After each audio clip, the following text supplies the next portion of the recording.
1. 번뇌를 없애는 수행. 번뇌는 두텁고 익힌 버릇은 무거우며 자기 마음의 본 성품을 밝게 살피는 관행은 약하고 마음은 들떠서 어리석은 무명의 힘은 크고 지혜의 힘은 약해서 선과 악의 경계에서 마음이 동요하기도 하고 고요하기도 하여 서로 헛갈린다.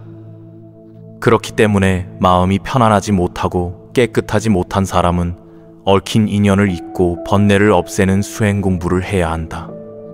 그러므로 이와 같이 말했다. 인식작용의 주체가 되는 6 감각기관이 인식의 대상인 경계를 대하여도 마음이 얽힌 인연을 따르지 않음을 선정이라 하고, 마음과 대상이 모두 실체가 없는 공이어서 본래 미혹함이 없는 것을 비추어 아는 것을 지혜라고 한다. 이것이 상을 따르는 수행 방법의 선정과 지혜로서 점차로 닦는 전문의 하열한 근기의 수행이지만 대치함에 있어서는 어쩔 수 없다. 만약 망령된 생각으로 들뜸이 심하면 먼저 선정의 수행 방법으로 산란함을 거두어 마음이 얽힌 인연에 따르지 않게 하고 본래의 고요함에 합당하게 하며, 만약 혼침이 더욱 심하면 지혜의 문으로서 사물을 판단하고 실체가 없는 공을 관하여 비추어 보아 미혹함이 없게 하여 본래의 알매에 합당하도록 해야 한다. 선정으로서 어지러운 생각을 다스리고 지혜로서 멍청한 상태를 다스려 동요하거나 고요한 상태가 없어지고 대치하는 노력도 없어지면 어떤 대상이나 경계를 대하더라도 생각마다 근본으로 돌아간다. 뿐만 아니라 어떤 인연을 만나도 마음마다 도에 합당하여 걸림없이 선정과 지혜를 함께 닦아야 비로소 모든 것을 깨달아 할 일을 다 마친 무사인이 될 것이다. 만약 이와 같이 하면 참으로 선정과 지혜를 고루 평등하게 가져 불성을 분명하게 본 사람이라 할 수 있다. 2. 깨달은 뒤에 닦는 수행 방법. 스님께서 말씀하신 바에 의하면 깨달은 뒤에 닦는 수행 방법 가운데 선정과 지혜를 평등하게 가지는 뜻의 2가지가 있는데, 첫째는 자기 성품의 선정과 지혜이고 둘째는 상을 따르는 선정과 지혜입니다. 자기 성품의 문은 걸림없는 고요함과 알미 원래가 자연 그대로 무의이므로 어떠한 객관세계도 상대될 것이 없으니 어찌 번뇌를 떨어버리려는 노력이 필요하겠으며, 한 생각도 감정이 일어나지 않으므로 얽힌 인연을 잊으려는 노력도 할 필요가 없다고 하시며 결론지어 말씀하시기를, 이것이 단번에 깨닫는 돈문에 들어간 사람이 자기의 성품을 떠나지 않고 선정과 지혜를 고루 평등하게 가지는 것이다 라고 하셨습니다. 상을 따르는 수행문에서는 이치에 맞추어 산란함을 거두고 사물을 판단하고 공을 관하여 혼침과 산란함을 고루 다스려서 무위에 들어간다 하고, 결론 짓기를 이것은 점차로 깨닫곤 전문의 열등한 금기의 수행이다 라고 하였습니다. 그러나 이 2가지 선정과 지혜에 관하여 의심이 없지 않습니다. 만약 어떤 사람이 수행할 경우 먼저 자기 성품의 선정과 지혜를 함께 닦은 후에 다시 상을 따르는 방법으로 혼침과 산란함을 고루 다스린 다음에 자기 성품의 수행 방법에 들어가는지 궁금합니다. 먼저 자기 성품의 선정과 지혜에 의지한다면 걸림없이 고요함과 알미 자유자재하기 때문에 다시 더 다스릴 공부가 없는데 무엇 때문에 또 상을 따르는 선정과 지혜를 필요로 하겠습니까? 이것은 마치 흰 옷에 쓸데없는 무늬를 새겨 그 바탕을 망가뜨리는 일과 같습니다. 그리고 먼저 상을 따르는 방법으로 선정과 지혜로 다스리는 공부를 이룬 다음에 자기 성품의 방법으로 나아간다면 그것은 분명히 점차로 수행하는 열등한 근기, 전문의 낮은 근기가 깨치기 전에 점차로 익히는 것이니 어찌 돈 오문을 수행하는 사람이 먼저 깨닫고 뒤에 닦는 데 있어서 노력 없는 노력을 한다고 할 수 있겠습니까?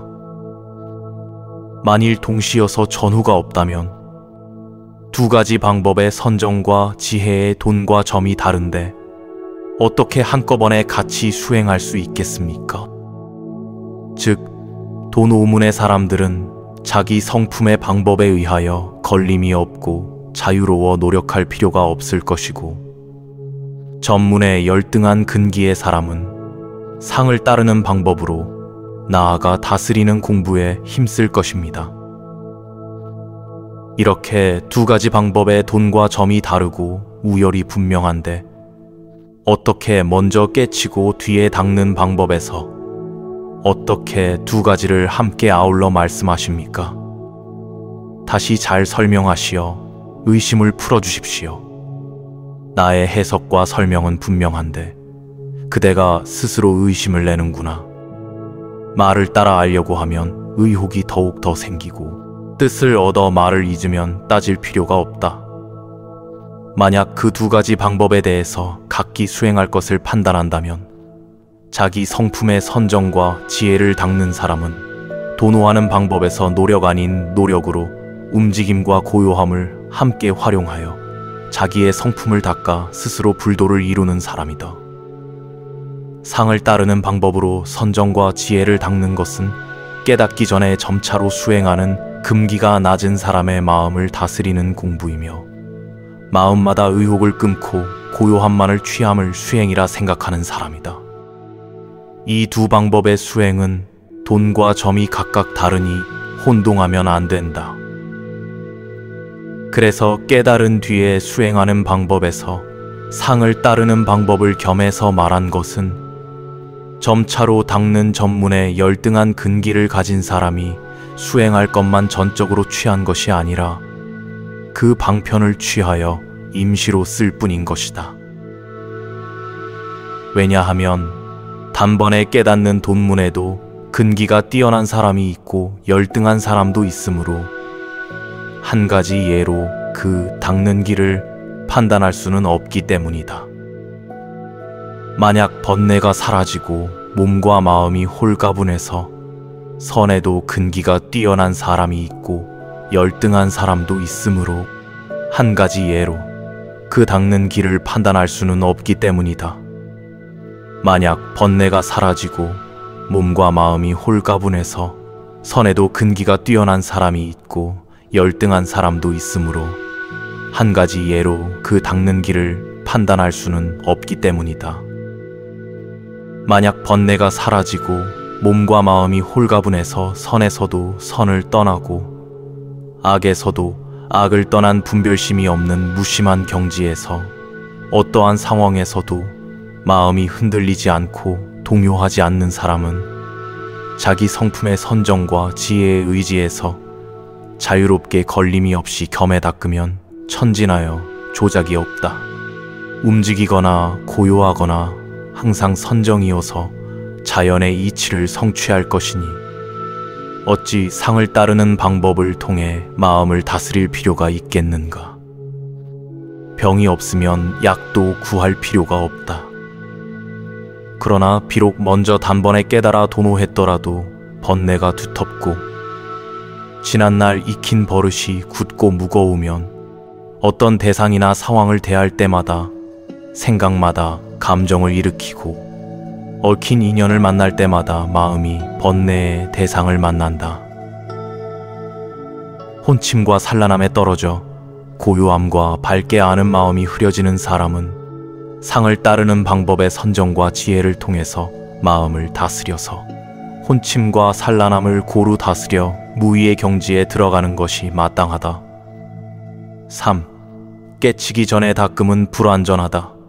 깨닫기 전의 수행은 비록 수행하기를 잊지 않고 익히고 닦았지만 곳곳에 의심을 일으켜 자유롭지 못함이 마치 어떤 물건이 가슴 속에 걸려 있는 것 같아서 불안한 모습이 항상 앞에 나타난다. 그러다가 오랜 세월이 지나 공부가 성숙하게 되면 몸과 마음 그리고 인식의 대상이 되는 객관 세계가 편안할 것이다. 그러나 비록 편안해졌더라도 의심의 근본 뿌리가 끊어지지 못한 것은 마치 돌로 눌러놓은 것 같아서 생사의 경계에서는 자유롭지 못하다. 그러므로 깨치기 전에 닦음은 진정한 수행이라고 할 수 없다. 깨달은 사람의 입장에서는 비록 대치하는 방편이 있더라도 생각마다 의혹이 없어 더럽히거나 번뇌에 물들지 않는다. 이와 같이 오랜 세월을 지내면 저절로 천진하고 묘한 성품에 합당하여 그대로 걸림없이 고요하고 분명해서 생각마다 온갖 대상이나 경계에 관계하면서도 마음마다 모든 번뇌를 아주 끊어서 자기 성품을 떠나지 않고 선정과 지혜를 고루 평등히 가져 최상의 깨달음을 성취하고 앞에서 말한 근기가 뛰어난 사람과 아무런 차별이 없다. 상을 따르는 수행 방법의 선정과 지혜가 비록 점차로 닦는 열등한 근기의 수행이지만 깨달은 사람의 경지에서 보면 쇠로서 금을 만들려는 것과 같다. 이런 도리를 안다면 어찌 두 가지 수행 방법의 선정과 지혜의 앞뒤에 차례가 있다고 두 가지로 보는 의심이 있겠는가? 바라건대 수행자는 이 말을 깊이 잘 되새겨 다시는 의심을 일으켜 스스로 물러서서지 않도록 하라. 대장부의 뜻을 갖추어 최상의 깨달음을 구하려 한다면 다음의 말을 명심하라. 결코 문자에 집착하지 말고 말의 참 뜻을 바로 알아. 모든 것을 자기에게 돌리고 근본에 합당하면 스승 없이 얻은 참 지혜가 저절로 드러나고 천지의 이치를 명확하게 알아. 지혜의 몸을 성취하되 다른 사람에 의하여 깨달은 것이 아닐 것이다.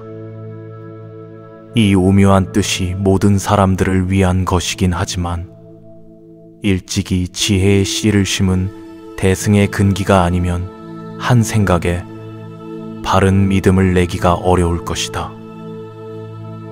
오히려 믿지 않을 뿐 아니라 도리어 비방하며 무간지옥의 업을 짓는 이가 많다.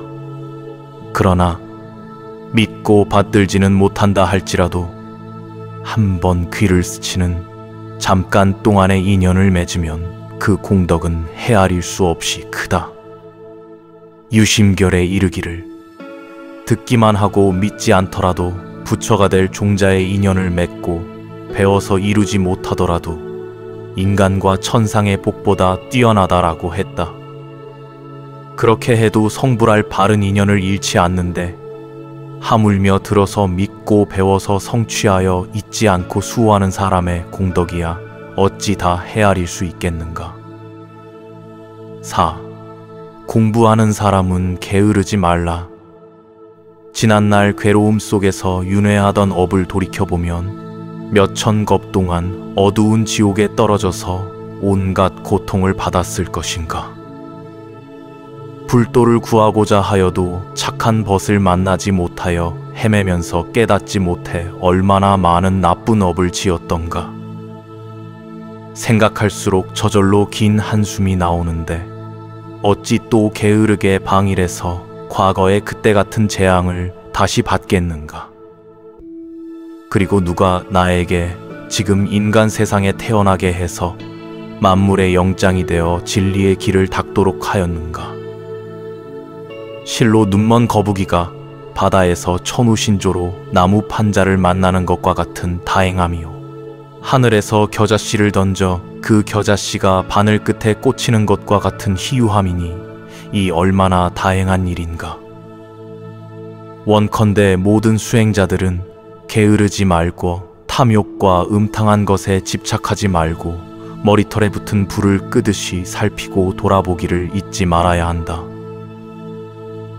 무상한 세월은 빨라서 아침 이슬과 같고 사람의 목숨은 지는 해와 같다. 오늘은 살아있을지라도 내일은 기약하기 어려우니 간절히 마음에 새기고 또 새겨라. 5. 마음을 닦는 공덕은 한량없이 크다. 선한 행위의 결과로서 지옥, 악귀, 축생 등 사막도의 괴로운 윤회를 면하고 천상과 인간 세상에서도 큰 즐거움의 과보를 누리는데 하물며 마음을 깨끗이 닦는 이 최상의 높은 가르침은 잠시 믿기만 해도 그 공덕은 가히 어떠한 비유로도 설명하기 어려울 것이다. 경전에 말씀하시기를 어떤 사람이 삼천대천세계에 가득 찬 온갖 보배로서 모든 중생들에게 베풀어 보시 공양하여 모두를 만족하게 하고 또한 그 세계의 모든 중생을 교화하여 성자의 지위를 얻게 한다면 그 공덕은 한량없이 클 것이다. 그러나 잠깐 동안이라도 이 법을 바르게 생각하여 얻는 공덕보다는 못하다고 하였다. 이것으로 미루어 볼 때 이 법문은 가장 존귀하고 어떤 공덕으로도 비유할 수 없음을 알아야 한다. 그러므로 경전에서 다음과 같이 말씀하셨다. 한 생각의 깨끗한 마음이 바로 도량이니 겐지스강의 모래와 같이 많은 수효의 칠보탑을 만드는 것보다 훌륭하다. 보배로 된 탑은 언젠가는 무너져 티끌이 되겠지만 한 생각의 깨끗한 마음은 마침내 바른 깨달음을 얻어 부처를 이룬다. 원컨대 수행하는 사람들은 이 말을 깊이 음미하여 간절히 마음에 새겨라. 이 몸을 금생에 건지지 못한다면 다시 어느 생을 기다려 건질 것인가. 지금 만약 닦지 않으면 만겁에 어긋날 것이고 힘써 닦으면 어려운 수행도 점차로 어렵지 않게 되어 공부가 저절로 이루어질 것이다. 애달다. 요즘 사람들은 배고파하면서도 맛있는 음식을 보고 먹을 줄 모르고 병이 들어 앓고 있으면서도 제일 가는 의사가 주는 약을 먹을 줄 모르는구나. 어리석어 내 말을 따르지 않는 사람은 나로서도 어찌할 수 없구나. 6. 용맹심을 내라. 세상의 일들은 그 모양도 볼 수 있고 그 공덕도 경험할 수 있으므로 사람들은 한 가지 일만 얻어도 희귀하다고 찬탄한다. 그러나 우리의 이 마음은 그 형상을 볼 수도 없고 말로 표현할 수도 없으며 마음으로 생각할 수도 없다. 그러므로 악마와 이교도들이 비방과 회방을 하려 해도 방법이 없고 하느님과 모든 신들이 칭찬하려 해도 미칠 수가 없다. 그런데 하물며 지식이 얄팍한 보통 인간들이야 어찌 흉내내고 짐작이나 할 수 있겠는가. 우물 안의 개구리가 어떻게 바다의 넓음을 알며 여우가 어떻게 사자의 소리를 낼 수 있겠는가. 그러므로 사람들의 마음이 어지럽고 죄악이 성행하는 말법 세상에 이 법문을 듣고 희구하다는 생각을 내어 믿고 받아지닌 사람은 이미 한량없는 세월에 많은 성인들을 섬기어 온갖 선근을 심었고 지혜의 바른 인연을 깊이 맺은 최상의 근기임을 알 수 있다. 금강경에 말씀하시기를 이 글귀 사구계에 능히 신심을 내는 이는 한량없는 부처님이 계신 데서 온 선근을 심은 것임을 알아야 한다고 하였다. 원컨대 도를 구하는 사람은 미리 겁을 내거나 약한 마음을 내지 말고 부디 용맹스런 마음을 내야 할 것이니 지난 세월에 얼마나 착한 년을 쌓았는지 알 수 없기 때문이다. 만약 이렇게 훌륭한 법문을 믿지 않고 스스로 못났다고 자처하여 어렵다는 생각을 내어 지금 닦지 않으면 비록 지난 세상에 선근이 있었더라도 지금 그것을 중단하였기 때문에 더욱 어렵고 점점 멀어질 것이다. 그러므로 이제 우리는 이미 보배가 쌓인 곳에 왔으니 결코 빈손으로 돌아가서는 안 된다. 한번 인간의 몸을 잃으면 만겁 만검을 두고도 인간의 몸을 받기가 어렵다. 바라건대 마땅히 삼가라. 어지 지혜로운 사람이라면 보배가 있는 곳을 알면서도 구하지 않고 오래도록 가난함만을 원망할 것인가. 만약 보배를 얻고자 한다면 가죽 주머니인 육신에 대한 집착을 버려라.